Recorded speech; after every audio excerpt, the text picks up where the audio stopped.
Olá, estudo da ET sobre o livro do profeta Ageu. Ageu é um dos menores livros entre os profetas, mas tem uma importância crucial.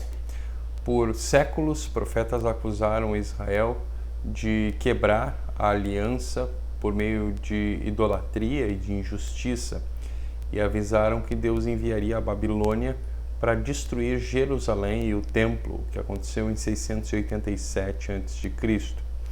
Mas esse não era o fim da história. Os profetas anunciam que Deus ainda dava esperança e providenciaria um remanescente fiel de Israel que faria com que Israel vivesse em uma nova Jerusalém em que Deus estaria presente. Ageu viveu no ano de 520 a.C., 70 anos depois do exílio. O Império Babilônico havia entrado em colapso e o mundo passou a ser governado pelos persas. Isso abriu a possibilidade para que os israelitas retornassem para Jerusalém, que ainda estava em ruínas. Sob a liderança do sumo sacerdote Josué e de Zorobabel, um grupo de israelitas retornou e começou a reconstruir a cidade, começou a reconstruir as suas vidas. O futuro era promissor e tudo parecia bem, mas não aos olhos de Deus, nem aos olhos do profeta Ageu. O livro é dividido em 4 partes, 4 mensagens que foram anunciadas ao povo de Israel por 4 meses. A primeira está no capítulo 1, do versículo 1 até o versículo 15, que são acusações que têm a ver com as prioridades do povo.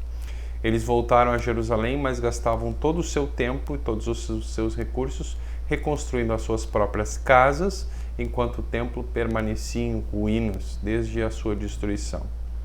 As suas casas são mais importantes que a sua aliança com Deus? Perguntou o profeta. Essa negligência mostra o quanto Israel permanecia tão infiel quanto seus pais, aquela aliança que tinha com o Senhor. Por isso, a terra permanecia improdutiva. O povo respondeu a Ageu, liderados então pelo Josué e por Zorobabel, eles passaram a reconstruir o templo. Um mês depois, vem a segunda mensagem, no capítulo 2, do versículo 1 até o versículo 9. Ageu aborda expectativas frustradas. O templo foi reconstruído, mas não era nada se comparado à glória do antigo templo, construído por Salomão, com todas as suas riquezas, com todos os recursos que Davi havia economizado. Os anciãos lembravam do projeto e da execução do templo do Salomão. Ageu lembra o povo das promessas do futuro reino de Deus e do templo desse reino. Ageu então aponta para uma nova Jerusalém, que seria o lugar onde Deus redimiria o mundo inteiro, onde todas as nações viriam e participariam desse reino. O templo tinha um papel-chave no futuro e Ageu incentiva o povo a trabalhar com dedicação e com esperança, apesar das circunstâncias. Na terceira parte, na terceira mensagem, um mês depois, que está registrado no capítulo 2, do versículo 10 até o 19, Ageu chama o povo a ser fiel à aliança. É um trecho que é uma conversa sobre pureza ritual, em que alguém pergunta: se alguém fica ritualmente impuro ao tocar um animal morto e toca alguma comida, será que essa comida fica impura também? O livro de Levítico diz que sim. Ageu usa essa história para dizer que o povo estava fazendo o mesmo na reconstrução do templo. Se esse povo não se arrependesse dos seus pecados, o que quer que eles construíssem com as suas mãos seria impuro, inclusive o novo templo. Por isso, Ageu destaca que apenas o arrependimento verdadeiro e a fidelidade à aliança poderiam trazer o reino de Deus e a sua bênção. De certa forma, o futuro de Israel estava nas suas mãos também. Deus esperava que Israel fosse fiel à sua aliança. E a abordagem aqui do profeta foi parecida com a abordagem de Moisés diante da terra prometida. Vocês podem escolher bênção ou maldição, vida ou morte. A obediência traria a bênção, a infidelidade traria a ruína.